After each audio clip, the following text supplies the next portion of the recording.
Welkom bij Extra Journaal, nieuws uit Curaçao, vers van de pers.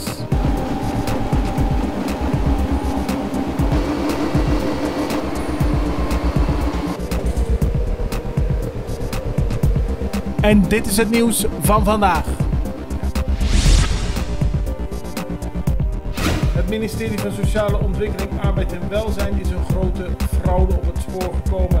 Maar nu blijkt hebben enkele honderden mensen onderstand gekregen terwijl ze ook gewoon een baan hebben.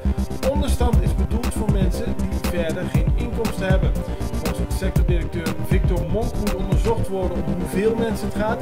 Het zou nu om enkele honderden gaan, maar wellicht dat onderzoek laat zien dat het om nog meer mensen gaat. Degenen die betrapt worden moeten hun onderstand terugbetalen en krijgen een boete. De directeur van het CEOS, Anton Kaspersson, heeft gezegd dat heel snel zal worden begonnen met operaties in de categorie 4. Categorie 4 operaties zijn operaties die niet dringend noodzakelijk zijn, maar wel noodzakelijk.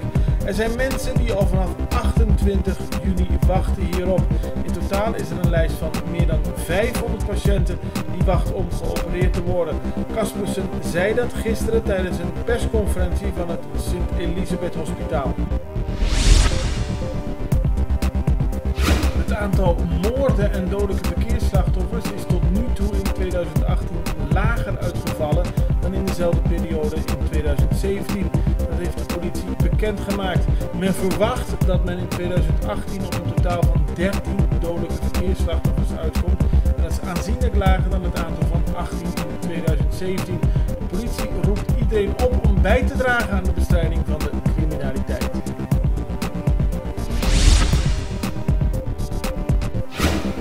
Tijdens de zogenaamde LB Smith Lunch van de Vereniging Bedrijfsleven Curaçao heeft de interim-directeur van de Centrale Bank van Curaçao en Sint Maarten, mevrouw Leila Matroos-Lasten, aangegeven dat de Centrale Bank innovatiever en klantvriendelijker wil zijn.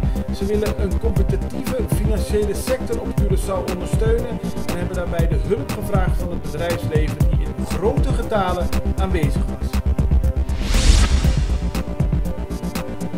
Vandaag was de eerste dag in het hoger beroep tegen apostel Orlando Valentina.